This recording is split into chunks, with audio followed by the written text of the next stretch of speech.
अब्दुल्ला हमीद गुल साहब से बात कर रहे थे। अब्दुल्ला साहब, एक तो सब इस प्रोसेस को मुज़ाकरात में पाकिस्तान के किरदार और ये कोशिश परवरदिगार इसको खुशैन भी रखे और इसको नहायत कामयाबी से भी हमकिनार करे।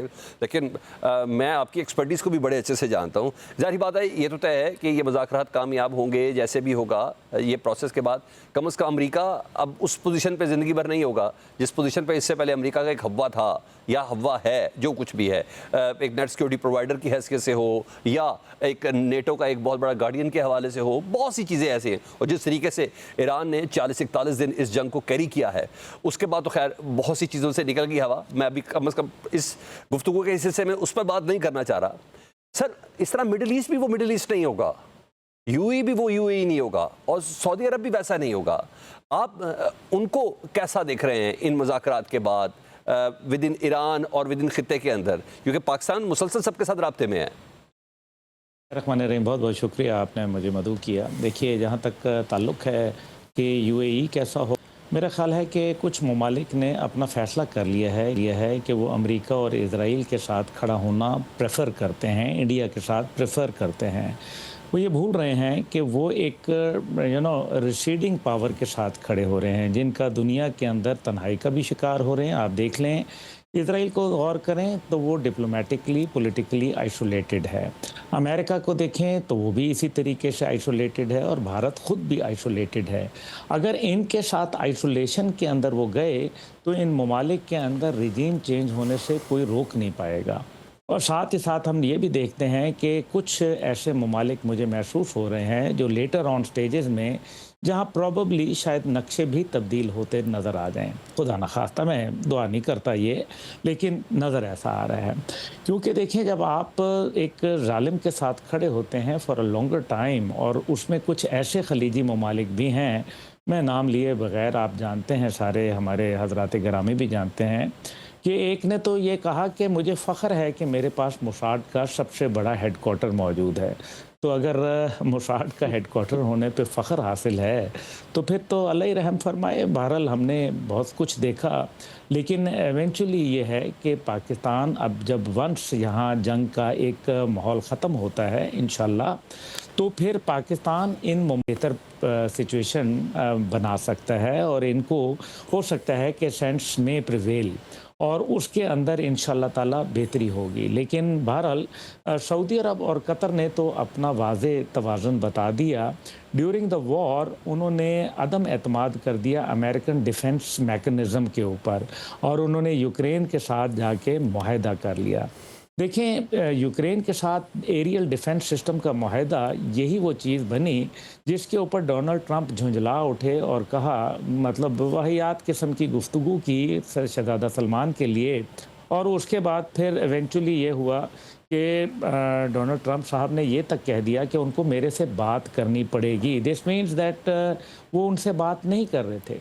इस जंग ने बहुत कुछ और भी दिया, जहां टेक्नोलॉजी का भरम खुल गया। अब आपने कहा कि अमेरिका नहीं, अमेरिका ऑलरेडी ये एक अपना सुपर पावर का, सोल सुपर पावर का स्टेटस लूज कर चुका है। यानी कि अगर उसको पाकिस्तान की मीडिएशन की ज़रूरत पड़ रही है तो दिस शोज़ कि वो मुल्क कितना कमज़ोर हो गया। रॉन्ग कैलकुलेशन और मिस कैलकुलेशन का इंतहा ये था कि मिलिट्री उनको बता रही थी कि don't go into the war theatre, लेकिन उन्होंने जो भी उनकी वजूहात थी, उन्होंने इसको जंग को जारी किया। देखिए, अगर ये धमकियों से मरूब होना होता ईरान को, तो वो तो फिर जंग से पहले भी मरूब होता, तो फिर जंग होती ना। दूसरी बात यहाँ अभी कही गई, मैं उसको क्लैरिफाई करूँ, न्यूक्लियर के हवाले से तो बड़ा वाज़े, जब ओमान के अंदर मज़ाकरात हुए जंग से पहले, तो ये तो बात तय हो गई थी कि हम न्यूक्लियर जो जितना भी हमारा अफसुदा यूरेनियम है उसको मुकम्मल तल्फ़ करने के लिए तैयार हैं। तो फिर हमला क्यों हुआ?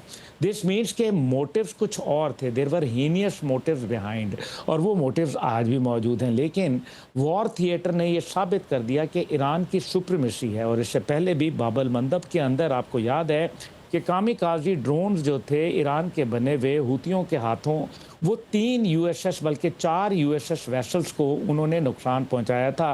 गो कि उस टाइम पे इन्होंने बात दबा दी थी, लेकिन उसके अंदर यूएसएस कार्नी था, यूएसएस ग्रेवली था और यूएसएस थॉमस हडसन था और फिर अब्राहम लिंकन भी मौजूद था। ये 2023 और 24 की बात बता रहा हूं मैं आपको। ठीक। तो ईरान की अगर इस टेक्नोलॉजी को नहीं समझ पाए अमेरिकन और उसके बावजूद घुसते चले आए, तो फिर तो I think this is a serious mistake by them.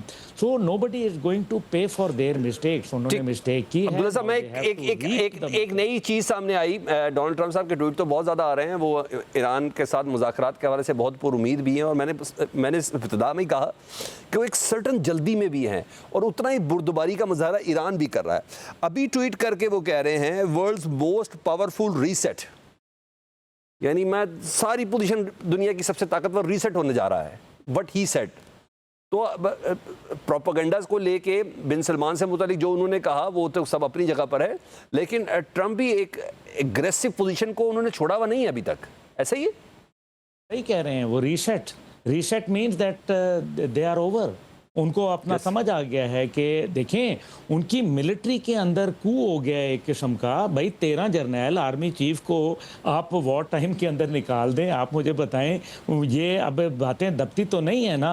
24 जर्नैलों के इस्तीफे डोनाल्ड ट्रंप तक पहुंच चुके थे कि अगर आपने weapon of mass destruction use किया तो हम अपने बच्चों को क्या मुंह दिखाएंगे, और हम आने वाले वक्तों में रिटायरमेंट के बाद क्या जंगी जराइम और मुकदमात ही भुगतते रहेंगे।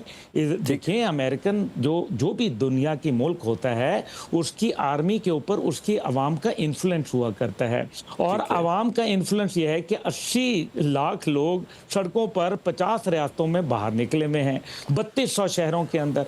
Is this joke? और सेकेंडली ये है कि उनकी टेक्नोलॉजी का ये आलम है कि उनके जो जहाज कभी भी नहीं गिर पाए वो आज गिरना शुरू हो गए। You know people are not talking about के